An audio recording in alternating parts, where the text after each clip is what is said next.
Blog Talk Radio. And hello, folks. Come back to you. It is Sunday. Um, pardon me. Friday, we came on. We were going to have special guest AG5 Tony Price. He was unable to make it. Something came up.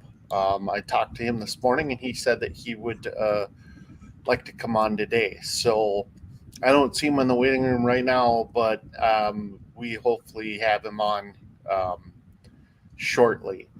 Um, and he's going to talk about his time in the Navy in the late 80s, early 90s. And then we're also going to talk to him about his involvement in the Gold Star Ride Foundation. Pardon me. Let me go ahead and bring our co-host on here. Adrian, how you doing? Oh, hi, CR. I'm doing good.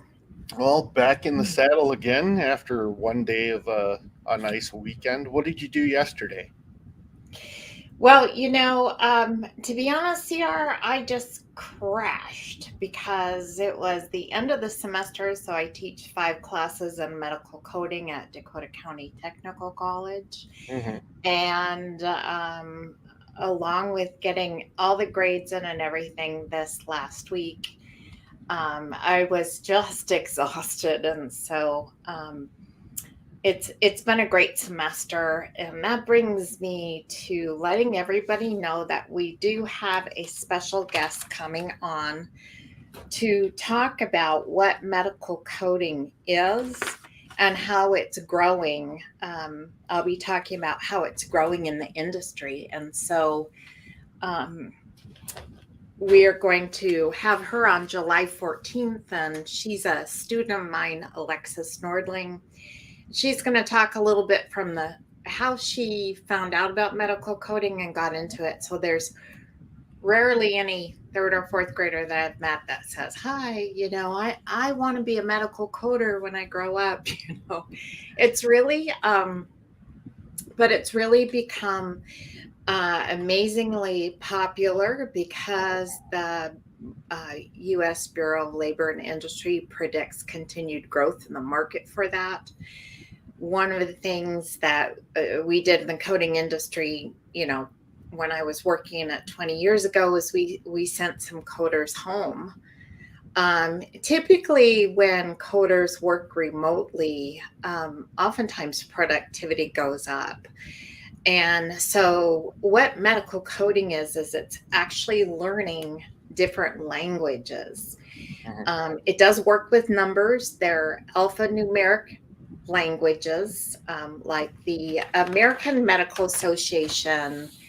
They drive the publication of the procedure code. So if you go in and see the doctor and you have a visit, or you have a home visit, let's say over the phone, on your telephone or on their portal, there is a 5-digit numeric code for that. And the American Medical Association has this book.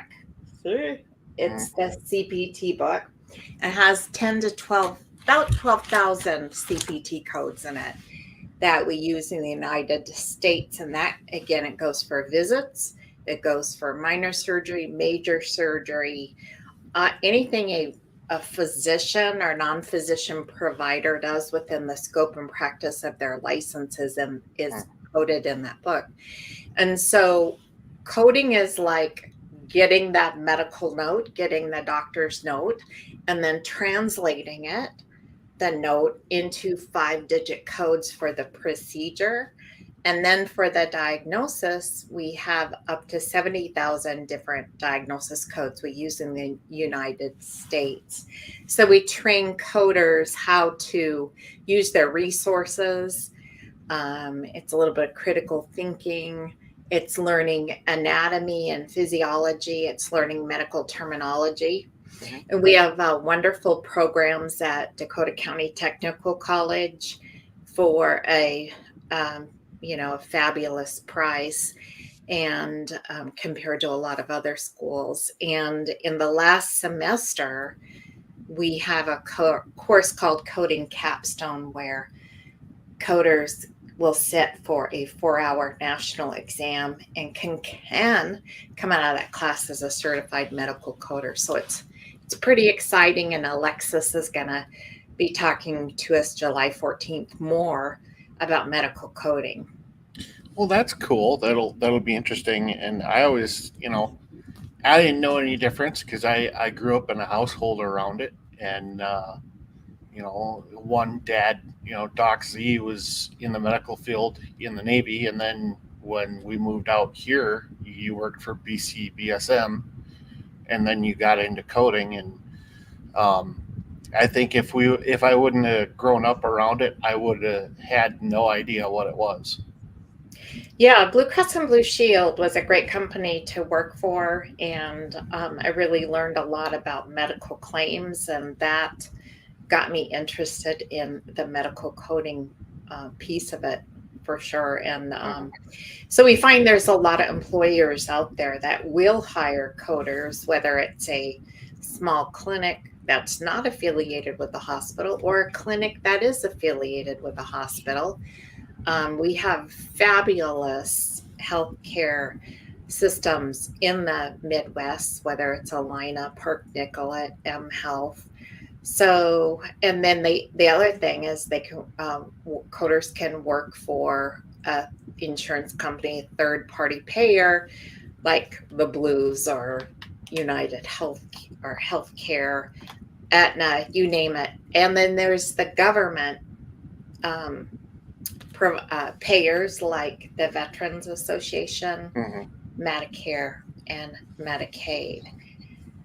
So employment is amazing because there's so many different employers, and it's such a unique and a technical skill set, and my graduates are getting jobs. Well, that's good. What's your fulfillment percentage rate from classroom to first job? Well, we have some data that we're currently collecting that should help us get a better picture of that. But I know that in general, I want to say one stat that I read from the DCT's website in general is that I want to say it's over 80%, and 95% of the employers that hire our students would hire them again. Wow. And that's what I'm finding in coding too, is that a lot of our alumni are our best advertisement, because when somebody goes to work for Alina or when somebody goes to work for M Health out of DCTC, they're just finding that really high quality, like, wow, you do know about E&M coding, you do know who our government carrier is, and how to look up policies and stuff like that.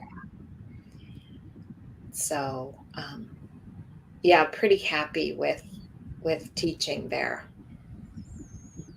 So, well, unfortunately, it looks like Tony's probably not going to be able to join us again today. I'll have to call him and see what's going on. So let's. Yeah, hopefully Tony is okay. Yeah, we're hoping. Maybe he just got lost. He said he was going to be hanging out with family today, so maybe he just got lost in time or had to do something. So I know you and I had talked, and we probably felt like we weren't going to do a full hour, maybe a half hour or something like that. But I think what we're going to talk about is so a lot of you may know and some may not know that I do living history. And we've talked to Melody Ray about her doing living history and reenacting. And I know I've talked a couple times just briefly about what I did. So right now, what I do is I volunteer at Dakota City Heritage Village in Farmington, which is on the Dakota County Fairground land. And basically, what that is that's a collection of buildings from around Dakota City, from anywhere from the 1800s all the way up to mid 1900s, or late 1900s. And basically, what we do is we teach history. We teach the history about the buildings. So not only are we open for the week of the fair, which is the second week in August, but we are also open for special events. We're usually open the first two weekends in December for Christmas in the village. We string Christmas lights up. We have Christmas music. Santa comes out, and they pretty much dress up the buildings as it were, for like the late 1800s to the 1900s. And then, like what I'm doing now, we have school tours. So we cater to the local schools. I think we had Coon Rapids come out last week. A little bit of a Oh, haul, wow. but they came down.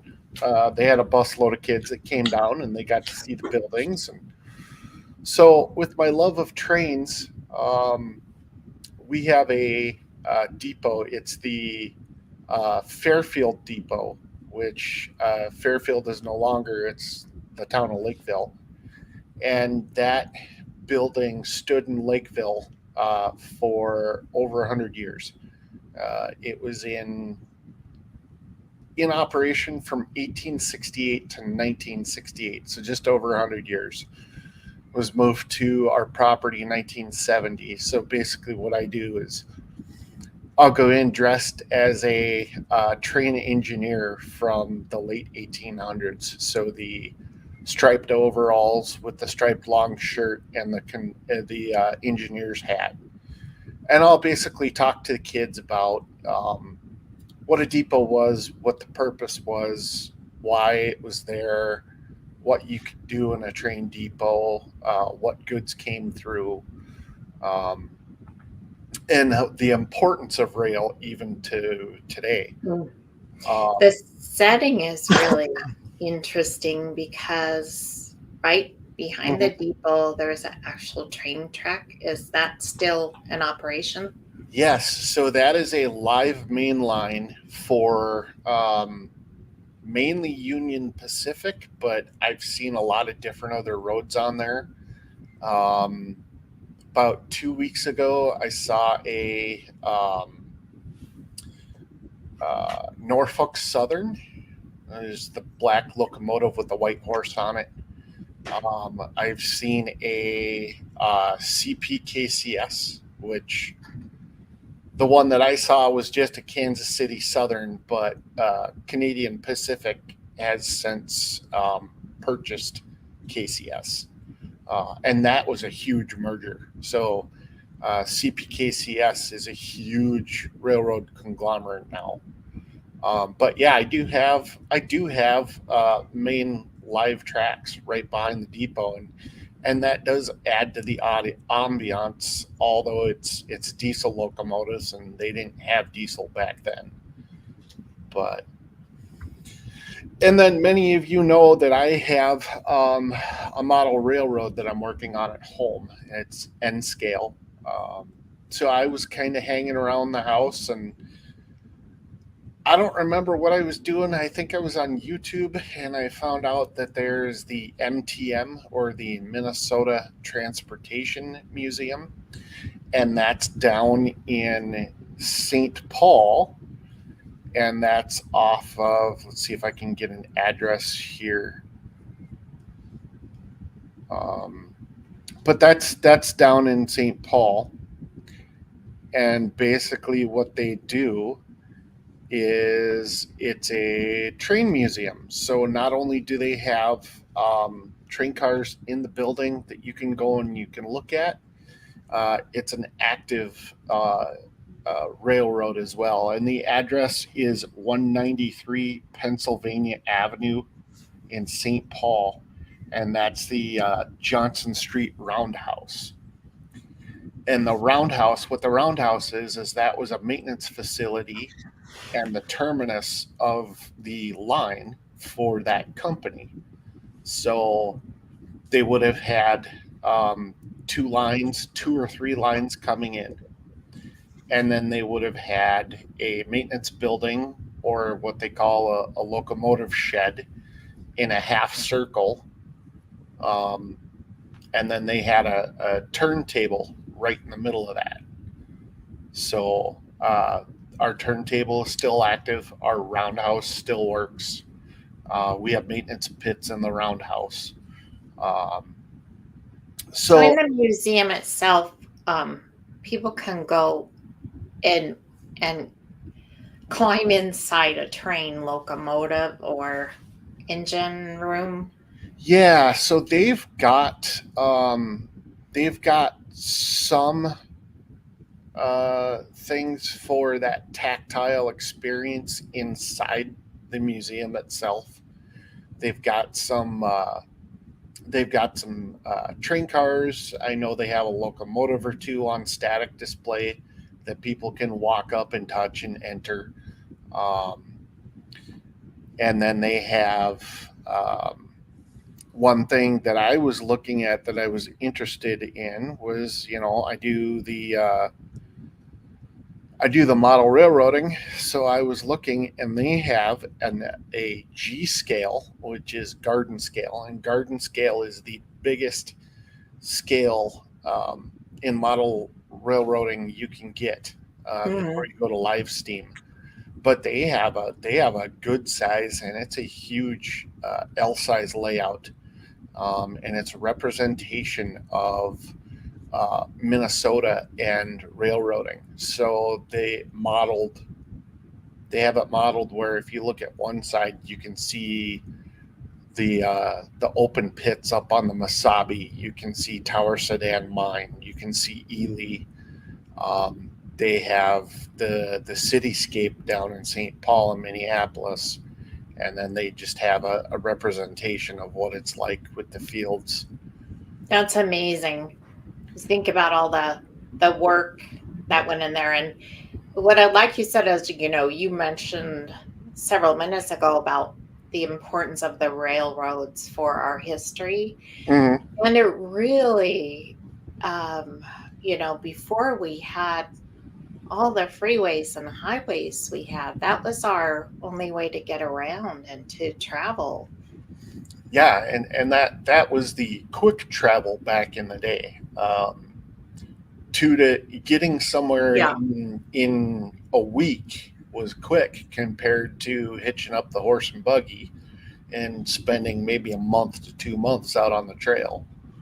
Right. And, products, whether it's food products or clothing products or Right. ironworks or whatever it was, had no way to get across the country like that expediently before then. And, it opened up the market, it opened up the food market, it opened up how we live.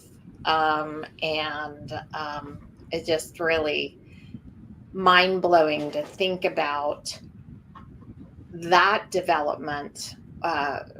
Was just as substantial as any other development if you think about it. It's it changed everything. It changed how we could live. It changed the um, where we could go. Right. And that's very important, um, and it's still important today.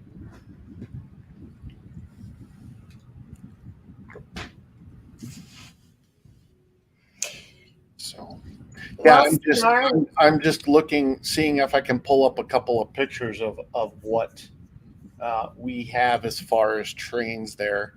Oh, and the model trains inside. I mean, you've got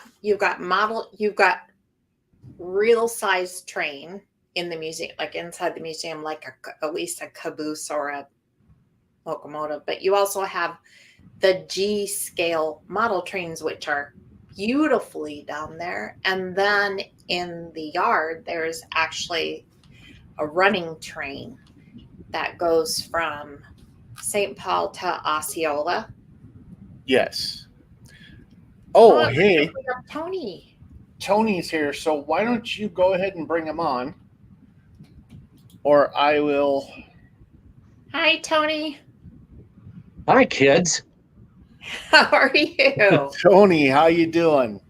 I'm experiencing. They say management is the ability to put out forest fires while you're busy putting out forest fires. Yes. So that's kind of what I'm doing. Well, we're so pleased and honored to have you on our show. I'm Adrian, and of course, you've talked to CR. And what amazing background you have. We don't know where to start. So, from being a Navy veteran, an author, I've ordered your book. I'm excited to be able to read that. And when I read that, I will be learning more about the Gold Star Ride Foundation, in which you are an executive director in. And I know there's so much more we don't know about you, which is, adds to the story. But thank you for coming on. Yeah, most definitely. Thanks for coming Well, it's on. my pleasure to be here.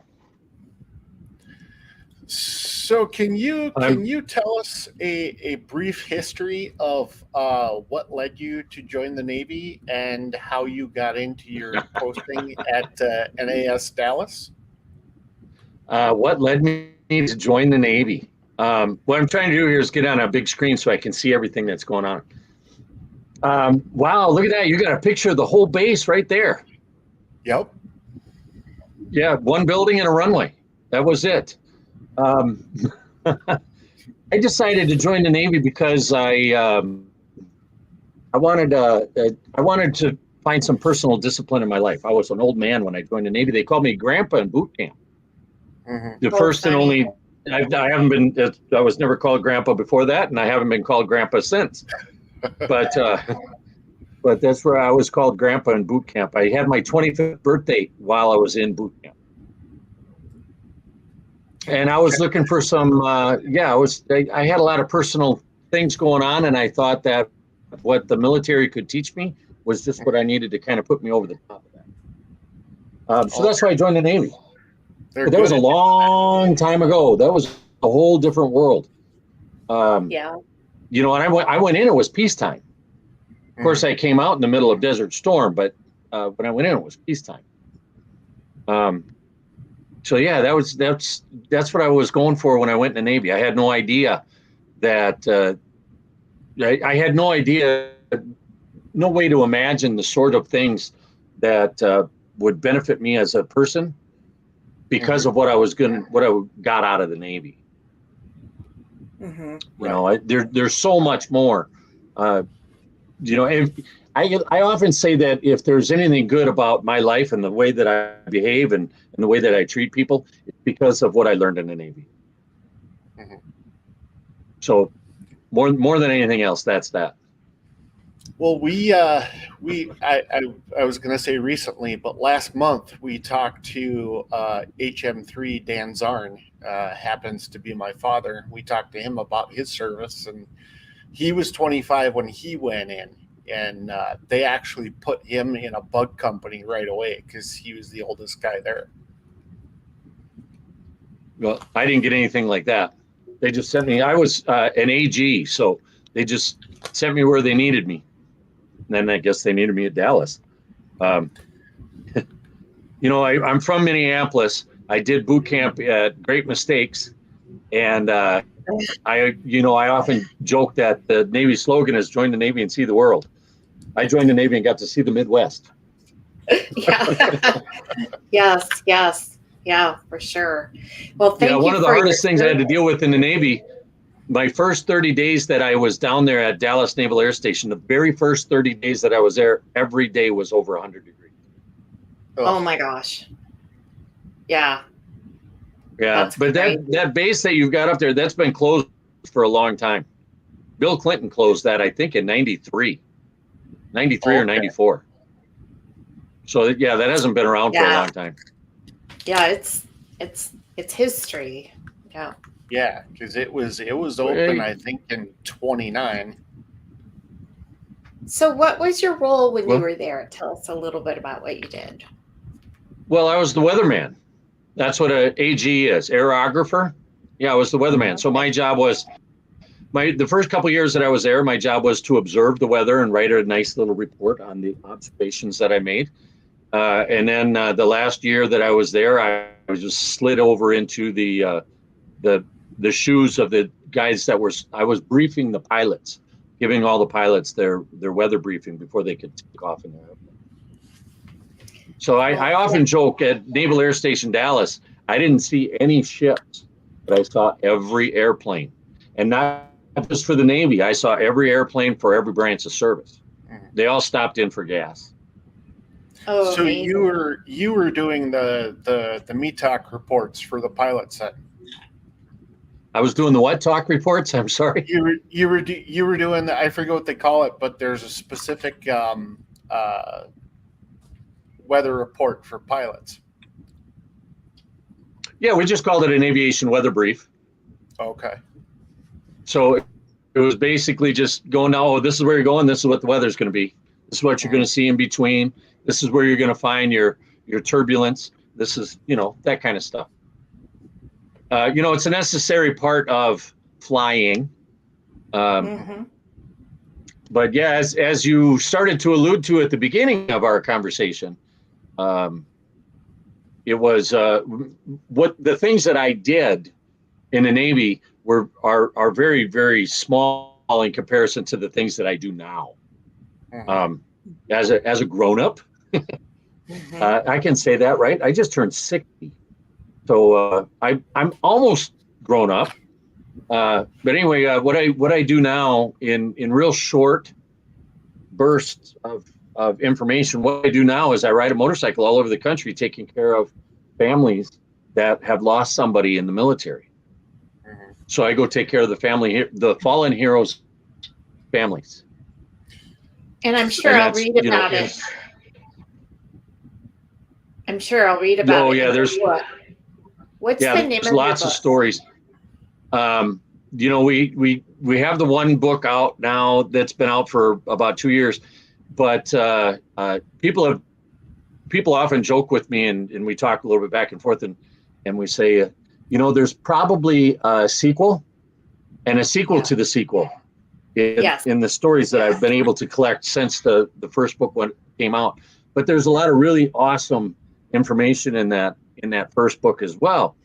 For example, the story of I was riding through Pennsylvania on my way to upstate New York. I was en route to a place called Lockport, New York, which is just outside of. Where is it? Just outside of wherever Niagara Falls is. That's not Buffalo, is it? I want to say it is. Yeah, it's around Buffalo. Yeah, so I was going up in that area to see a Gold Star mother. Anyway, so in Pennsylvania, I don't have to wear a helmet, but in New York, I do. So I stopped right at the state line. There's a McDonald's right there on the freeway. There's a McDonald's there. I pulled into that McDonald's and I strap on my helmet and I go to hit the start button on my motorcycle. It starts up and I go about 10 feet and it stops. Just died. Motorcycle just died. And I'm thinking, well, what's wrong with the motorcycle? What's wrong with it? And I'm trying this, I'm trying that. And I don't know how familiar you are with motorcycles and the different things that they have going on, but there's a computer on the motorcycle. And the computer will generate a little code. It's usually a 4-digit code. And you can look up on the internet what that 4-digit code is. It'll tell you what's wrong with the motorcycle. So I'm looking for the codes and I'm searching this and I'm clearing them out and I'm doing all this stuff and I hit the start button and it won't work and it won't work and it won't work. And after about 10 minutes of being frustrated, I hear this voice come from behind me. It says, yeah, mine does that sometimes too. Let's push it over in the shade, see if we can figure it out. This was, excuse me. This was in the middle of July, so it was a super hot day. So I turn and I look and this guy's about 10 years older than I am. And he comes over and he's helping me push the motorcycle. He stood on one side of the motorcycle. I stood on the other. I got one hand on the handlebars and the other hand on the back of the seat, and he's in the same position on the opposite side of the motorcycle. And we start pushing the motorcycle toward the shaded area of the parking lot. And this logo that you have up here on the screen right now, Gold Star Ride Foundation, the logo, there's 13 of them on the motorcycle. They're just all over the place on the motorcycle. So he says to me, well, what's the Gold Star Ride Foundation all about? So I tell him, we're in the business of honoring and supporting the families of fallen heroes. Well, I tell him we're out taking care of Gold Star families. And he says, well, what's a Gold Star family? And I said, well, the Gold Star family, that's an immediate family member of somebody who's getting killed in the military. And he stopped pushing the motorcycle. He stood upright. He looked me dead in the face and he said, well, my daughter was killed in Korea 3 years ago. Mm. I said, well, that makes you a Gold Star dad. He said, nobody ever told me that. He didn't know what it was. Anyway, we pushed it another 10 feet and we actually had for lack of better terms, we had a ceremony right there in the McDonald's parking lot, standing in the shade. And I pulled out a plaque and I gave him a plaque and told him whatever he needs and his family, if he has a need, if it's something that the fallen hero would have done, then something that we will do. He was in tears on the side of that parking lot there. And then after we get done with all that stuff, he dries his eyes a little bit and he says to me, I got some grandkids waiting for me. I got to get going. And I said, all right, well, and I strap the helmet back on and I jump on the motorcycle. I hit the start button. It starts right up and down the road I go. I rode 4 hours all the way to Lockton. Wow. That's a God thing. And I could sit here and talk to you until next Thursday and tell you story after story after story of God things that happened on the road like that. And this was nothing short of that. It was I can't tell you why motorcycle wouldn't run until I talked to that guy. Divine intervention. But yeah, sure. We can talk about those kind of stories for a long time. But that's what I do. I'm all over the place now on the motorcycle. I just got back from a 2,000-mile ride. What day is today? 3 days ago. Thursday night I pulled in at I did 720 miles on Thursday alone. I did 2,000 miles in the last week. I did 2,000 miles, and I'm going to do 5,000 miles in the next 2 weeks. I'm leaving the day after tomorrow. But this is all I do. So I think we're up to ride number 46 that I've done in less than 5 years. And our goal is, my personal goal is to do 50 rides and meet and honor 500 families in 5 years. And 5 years falls on July 2nd. And I think I'm on ride number 47 that starts on Tuesday. 48, 49, and 50 will happen in June. And we're locked in to meet that goal. I think the last family that I met with put us at 483 families. So I've got to see 17 more families to make that goal. And I'm going to do that too. So yeah, this next week, I think we're going to see a family on Wednesday, a family on Thursday, and three families on Saturday. And I'll see another one on Monday, and then Memorial Day. And then we're on track to make the goal. That's amazing. That is so amazing. And if I were you, I'd be like, not only what day is it, but where am I? I mean, that's a lot of.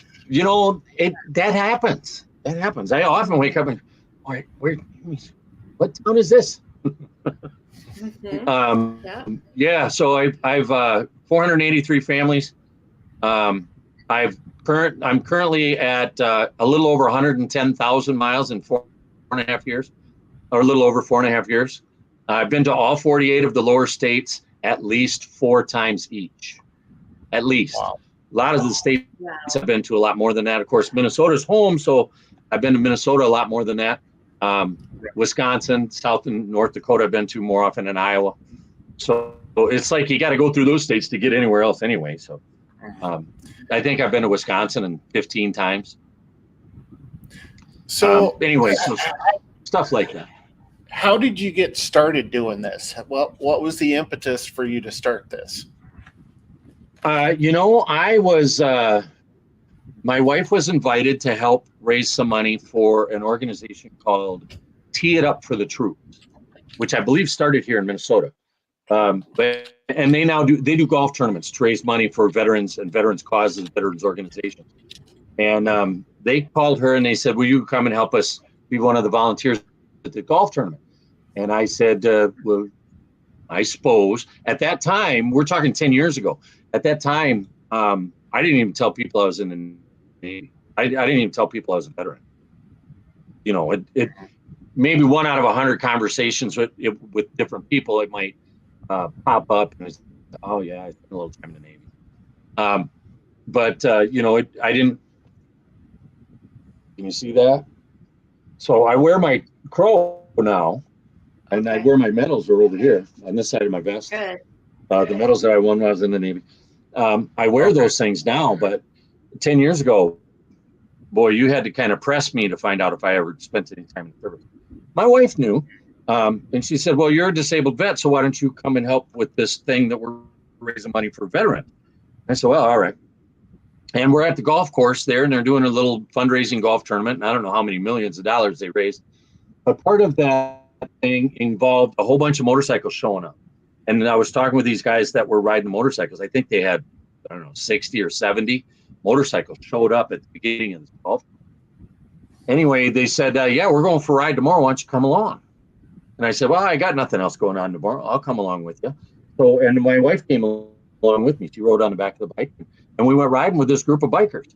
And I didn't think anything of it. We met at a gas station. Okay, kickstands up at 9:15 or whatever it was in the morning. And I just figured we were going to, all right, we'll ride for 45 minutes and we'll stop at a bar.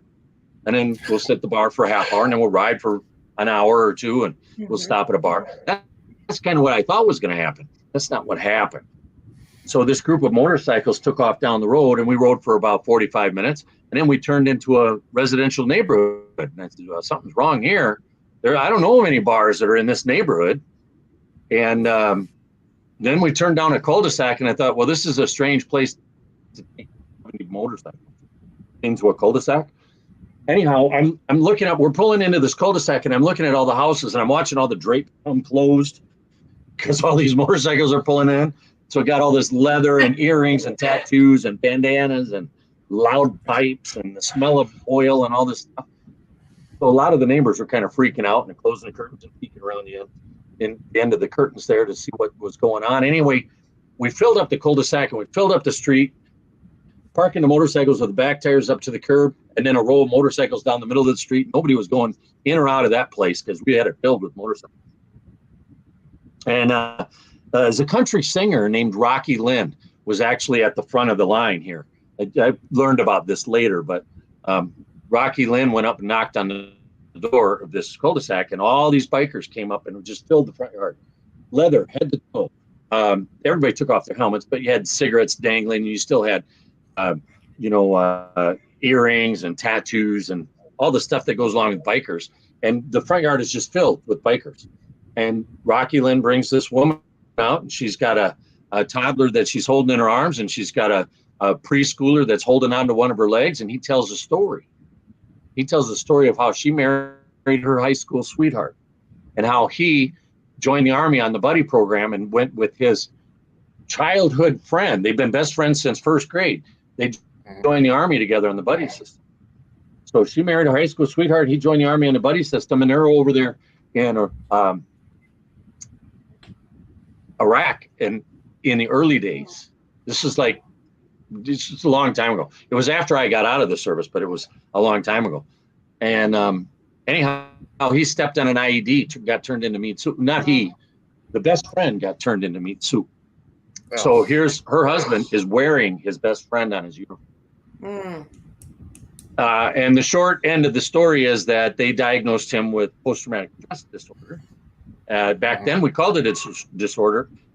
I do everything I can to get the disorder removed from that affliction, because I think if you're in a combat zone and you come home and there's nothing wrong with you, there's something wrong with you. Right. Yeah. If you come, you need to come home with that and have some problems, because it's so inhuman. It's so unnatural to go through a battle zone. So yeah, you're not doing combat zone. mundane things over there. Yeah, combat is so just wrong for human nature. There's something just anyway. So it's not a disorder; it's just post-traumatic stress. Anyhow, they put him in a hospital in LA, and they left him there for 60 days. And after 60 days, they said, "Well, let's pour you in the butt on the way out," because you only get 60 days for post-traumatic stress in probably 2003 or 2004, whenever it was. Anyway, the way to speed up this story here is he lasted about 6 days on the street before he took his own life.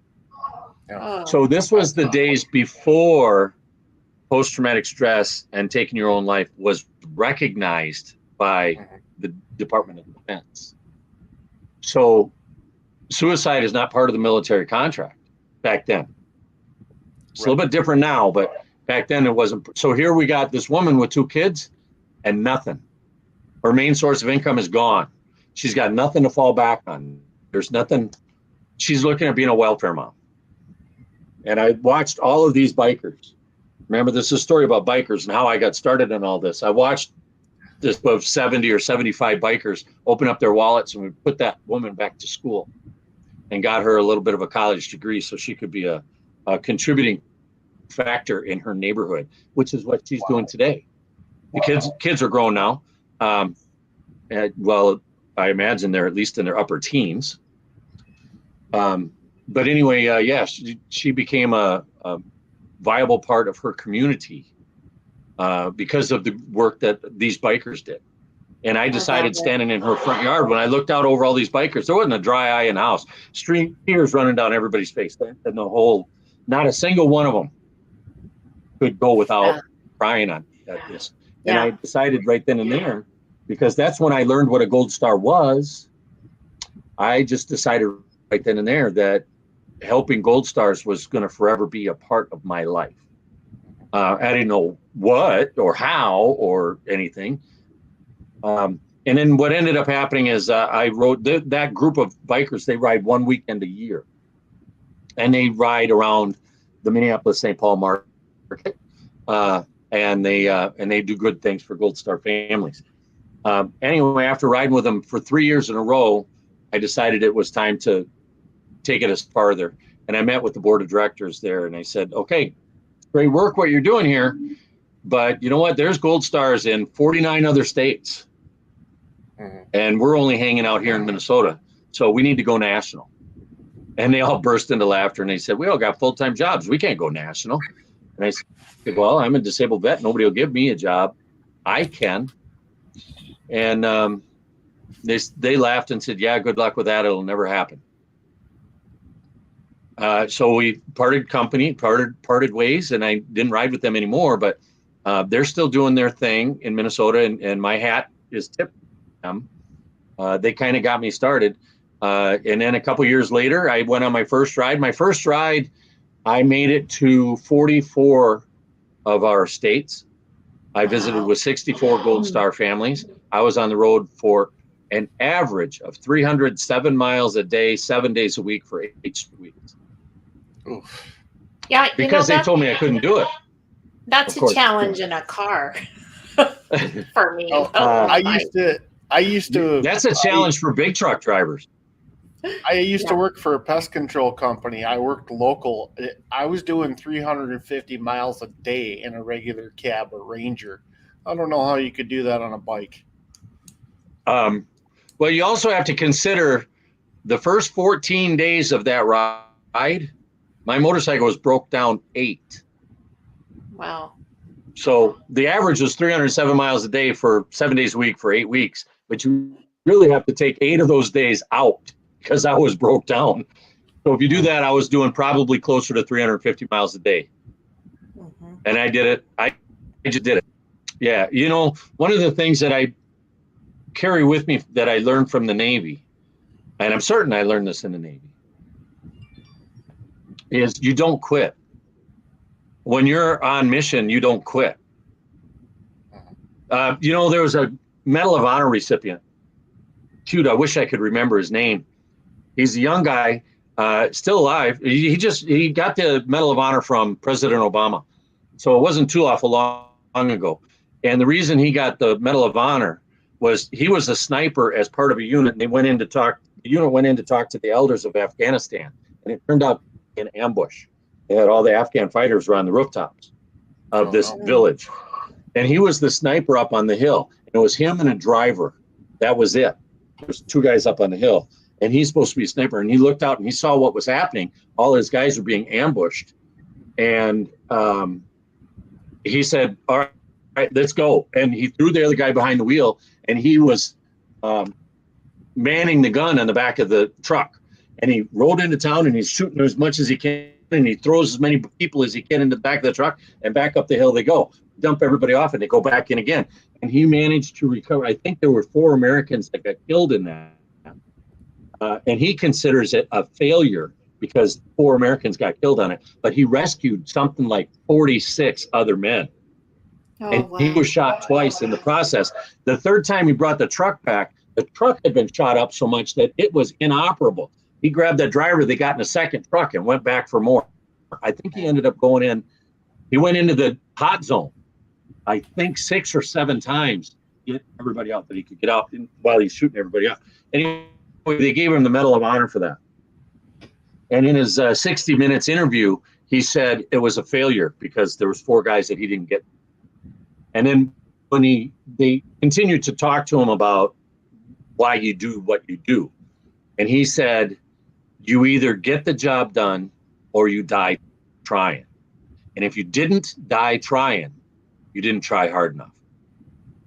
And that mantra was and still goes through my head constantly when it's time to be on mission.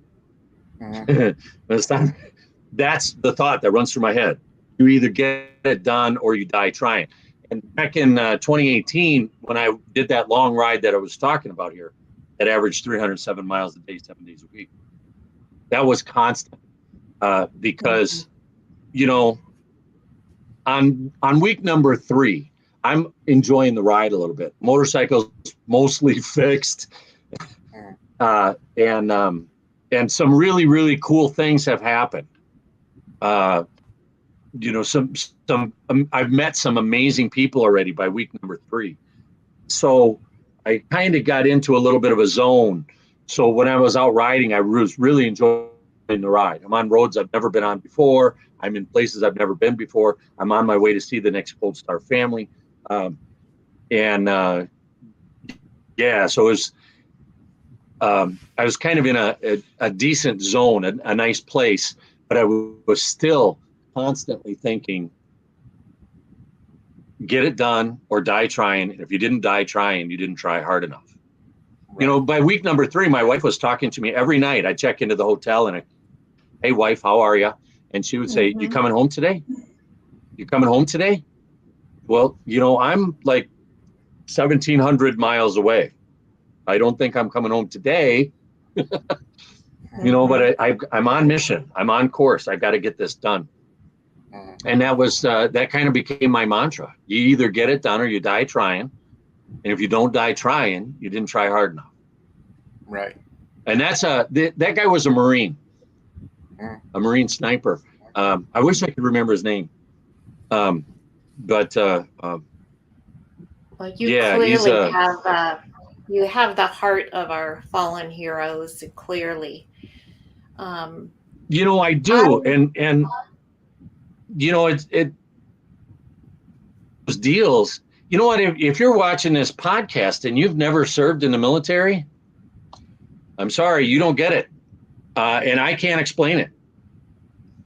I can't explain it to my wife. Mm-hmm.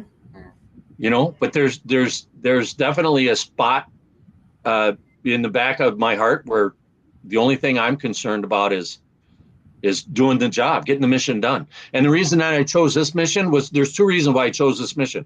Number 1, I can, and number 2, nobody else is doing it. Right. And it doesn't make any sense to me why nobody else is doing it. But I mean, there are organizations that are trying to do nice things for Gold Star families, but they're not doing it in person. There's nobody meeting those Gold Star families in person. And I tell you what, I've met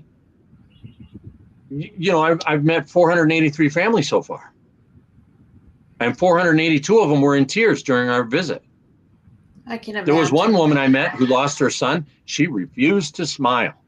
I was telling joke after joke after joke after joke.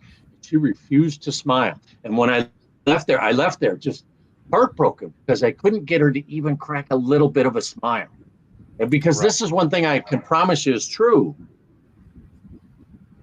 Our fallen heroes did not volunteer to go stand in harm's way so that our lives could be miserable. They did it so that our lives could be better. And that, to me, that includes the ability to laugh. We have to be able to laugh. And I'm a smart ass I've been a smart ass pretty much my whole life. But so I'm a smart ass anyway. But that one, I couldn't even get her to even think about smiling. Mm-hmm. And, I left there kind of heartbroken. I met with a Gold Star dad here not too long ago. I think it was in March. I met this Gold Star dad whose son had been killed, Marine, had been killed roughly 2 years before I got there. And you could see he was not happy. And he was there with his wife, right? So their husband and wife, and there was a bunch of Gold Stars there. We were honoring 5 Gold Star families at the same time. And so there was there's a big group there. And part of the visit, there's no pomp and circumstance. There's no ceremony when I go to visit a family. We just go visit, and we're going to just hang out and do whatever happens, and until it feels like it's time to go. And then we're going to break company, and down the road I'm going to go. And part of that visit is that I want to get to know the fallen hero, right? That's part of the deal. They say a soldier dies 2 deaths, one when he stops breathing, one when we stop saying his name. So I'm talking to this group, and I looked at the Gold Star dad that was there. And he was the only dad. All the rest were moms. But I looked right at the dad and I said, tell me something that I don't already know about what your son was like when he was in junior high. What was he like when he was in junior high? And the only words he could get out were, he was awesome. And he broke into tears and he was convulsing. He was crying so hard. And he cried like that for 1 hour and 15 minutes.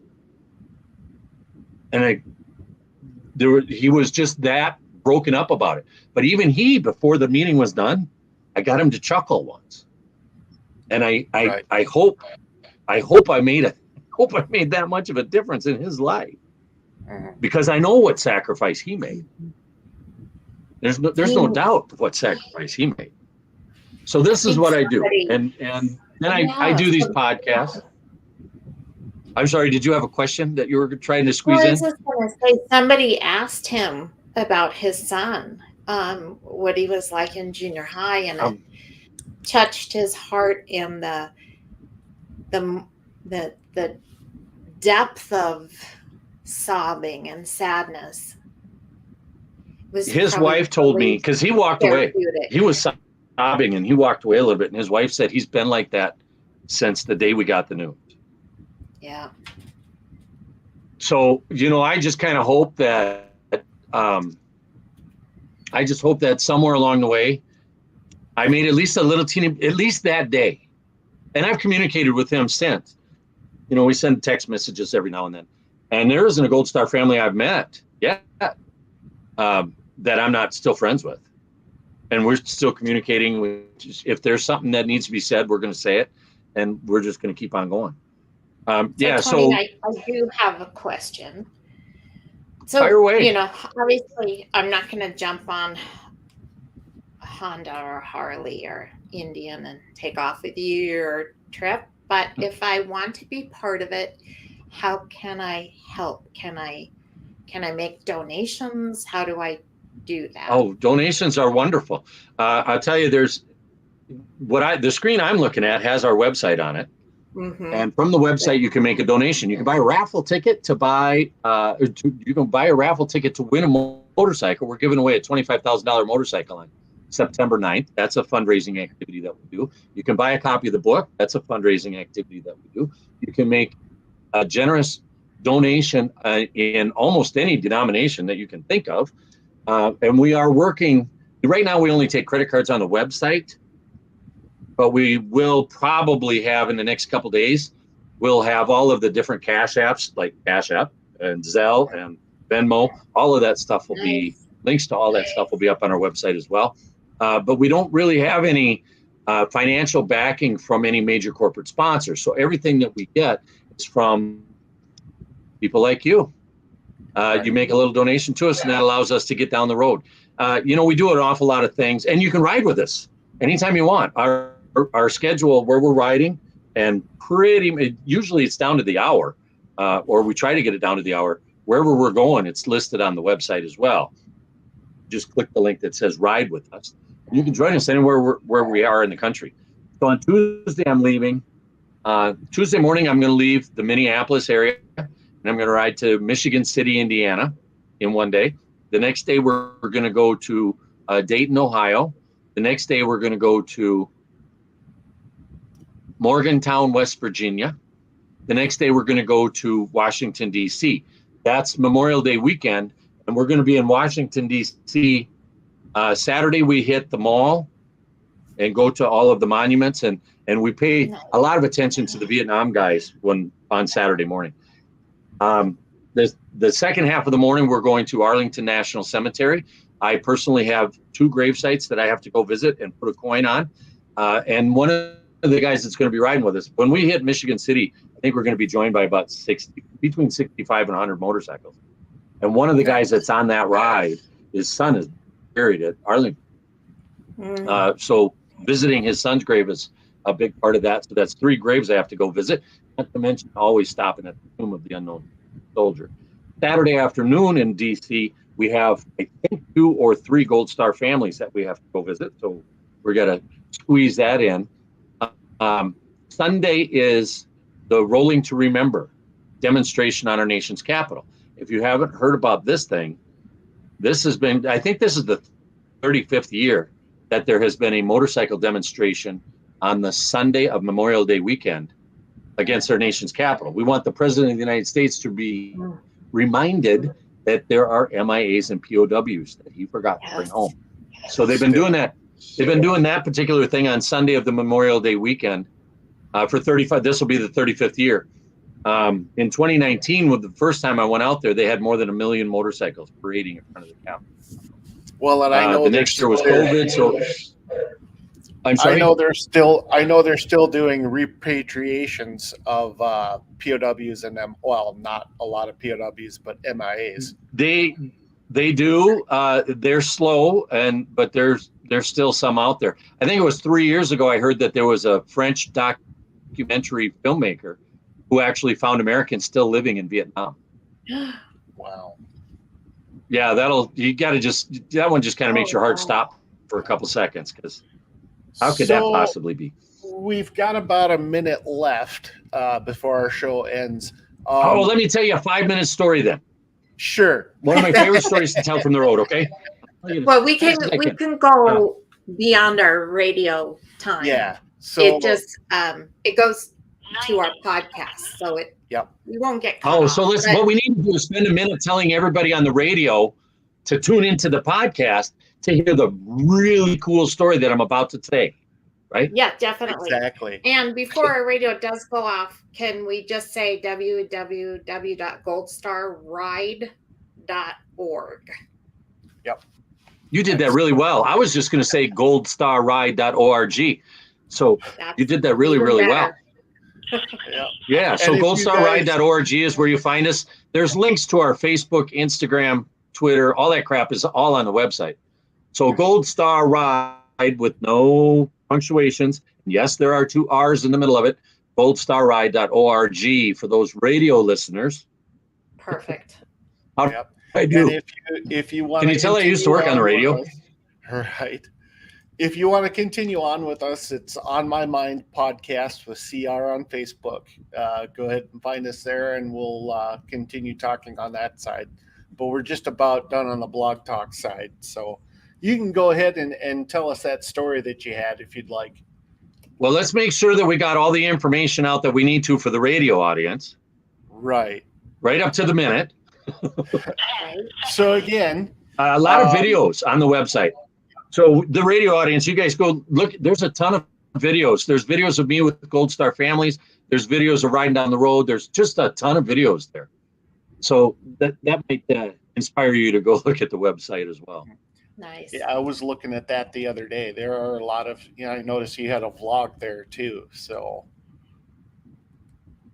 Yeah, the vlog, it's just video after video after video. And if you get to the YouTube channel, there's even more on the YouTube channel that haven't been migrated to the website yet. Great. So did we make it to the break? yep, we are. One of you there. guys has to be watching the clock. Oh yeah, I got a clock up here, and yeah, we're clear on the radio side of it. We're clear on the radio side. All right, listen, I actually have to break off to another appointment that I need to go to as well.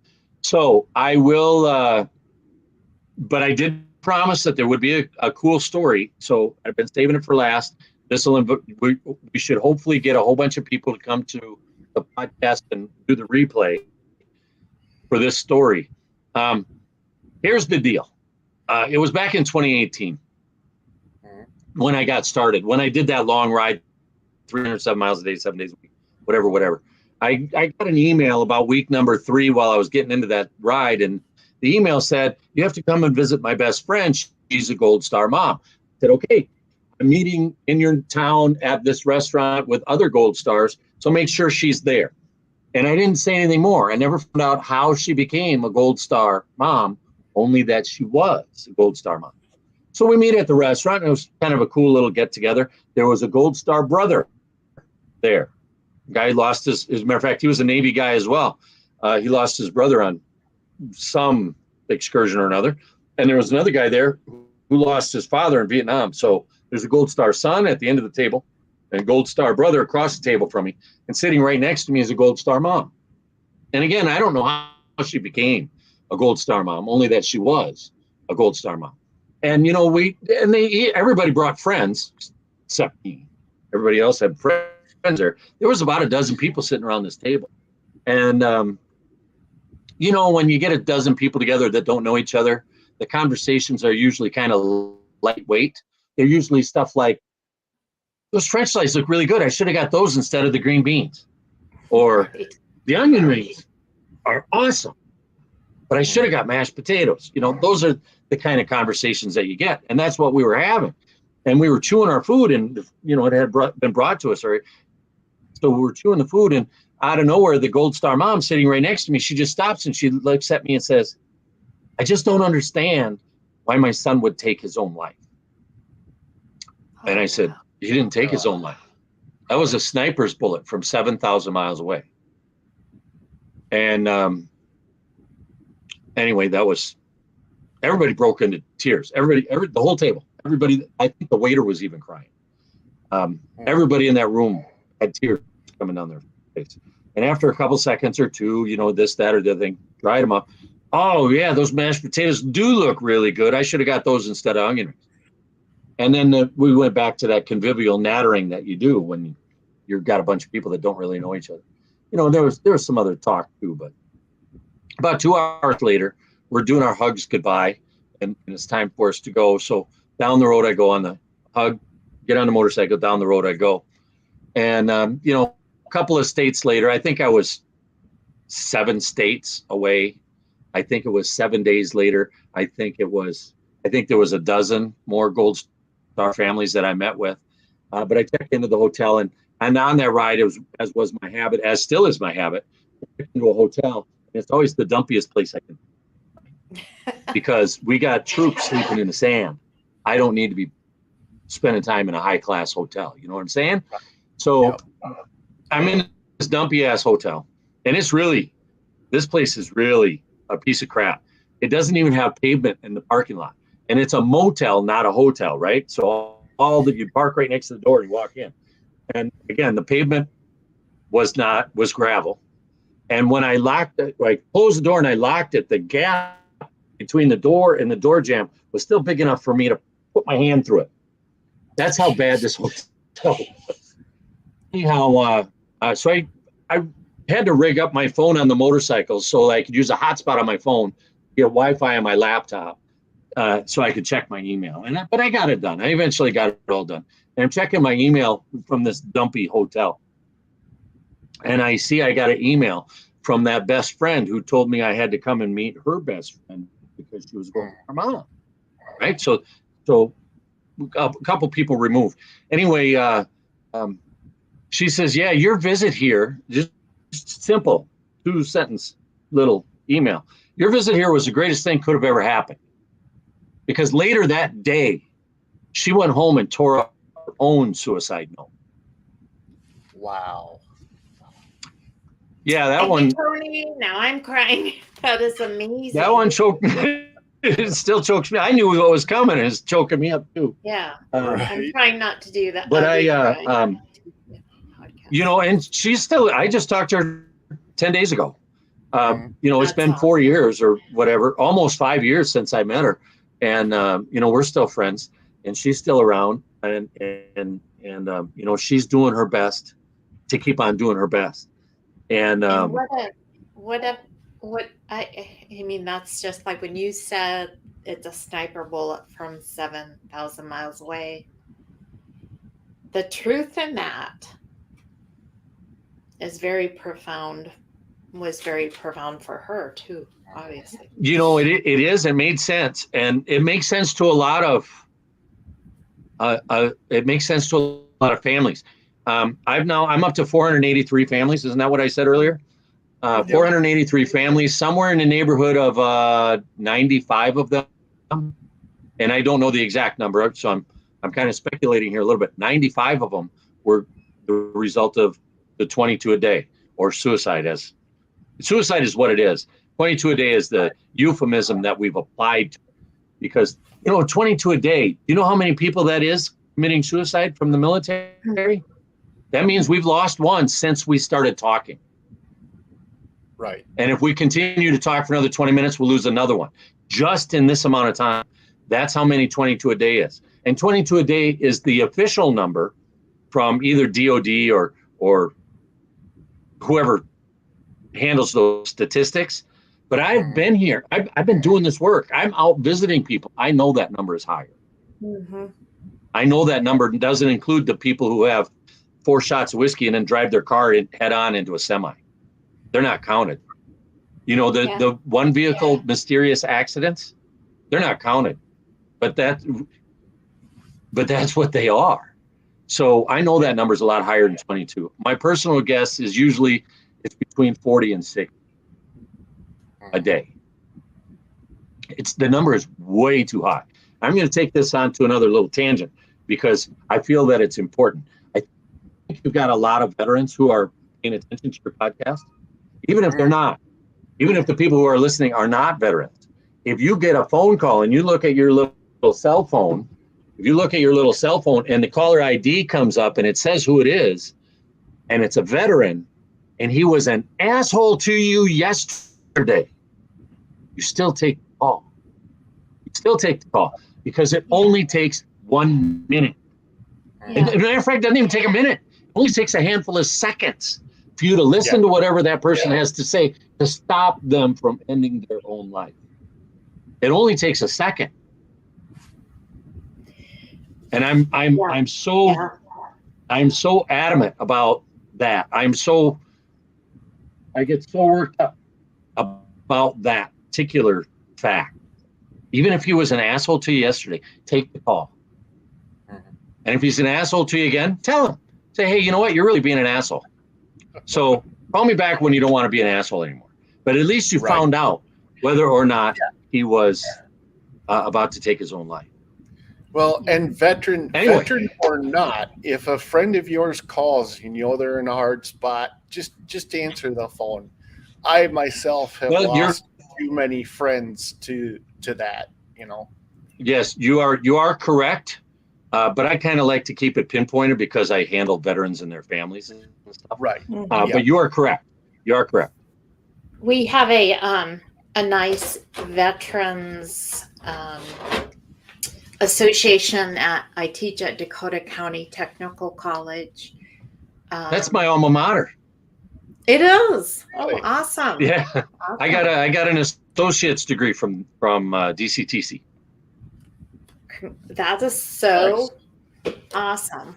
Small Yeah. world. One of my degree, I have several degrees, but one of them is actually a 2-year degree from DCTC. Yep. So yeah, that's it's all very important stuff. I want to leave you guys on a high note because I'm being called to my next meeting over here. Alrighty. So Sven and Oli, they lost their jobs and they went to collect unemployment. And Sven walks up to the lady and says, well, what was your job? And he said, shoot. I can't remember how the joke goes. You know what that means, Tony, is that you have to come back on. Maybe Right. in 6 months, maybe in 8, but we're gonna be How asking often are you guys live on the radio? once a week. Once a week on Fridays. And Is this then, it? it? Is this the day? Is this the day and No, time that you're this live is on the a radio? Special one on Sunday. So Yeah, typically usually we're Fridays. we do Fridays. But sometimes if someone can't come on a Friday or For there's a you, special anytime we'll reason. do a special. so usually it's Friday nights at 7. All right. All right. I'm usually so out of it Friday night by 7. 'Cause I generally work I generally work somewhere in the neighborhood of 12 to 15 hours a day. Yeah. So Okay. by the time the weekend rolls around, I get to start turning off phones and shutting down the computers and stuff. And You are. I'm pretty allowed exhausted to do usually. that. so Yes. maybe I should come on Friday at 7. Next the Friday at nice 7, thing- I'll be in Washington. Yeah. Nice, And nice thing about our Facebook and our YouTube is once we stop the show, it takes probably about half an hour to archive, and then you can access that show on either our Facebook or YouTube channel. sometime Oh, so since you after- got people accessing this conversation right here on Mhm. Facebook, allow me to Mhm. say this. It's goldstarride.org. That's where you find us. Once you're there, you can click on the Facebook link, and that'll take you to our Facebook page. And if you scroll through the Facebook stuff, particularly mine, if you scroll through mine, you will find that little Sven and Oli story that I can't Okay. remember. Anyway, Well, so that's there. And I got to tell you guys, this has been an awful lot of fun. I wish we weren't, I wish I would have been on time when we got here. I wish we had more time to continue. But I definitely got to take off right now. We will look forward to doing this again. Yeah, Sounds thank good, you. Tony. Thank you for coming on, Tony, and thank you for your service. safe travels. God bless. Glad I could do it. Thanks for being an American worth fighting for. You're welcome. Have a good one, Tony. Thank you, guys.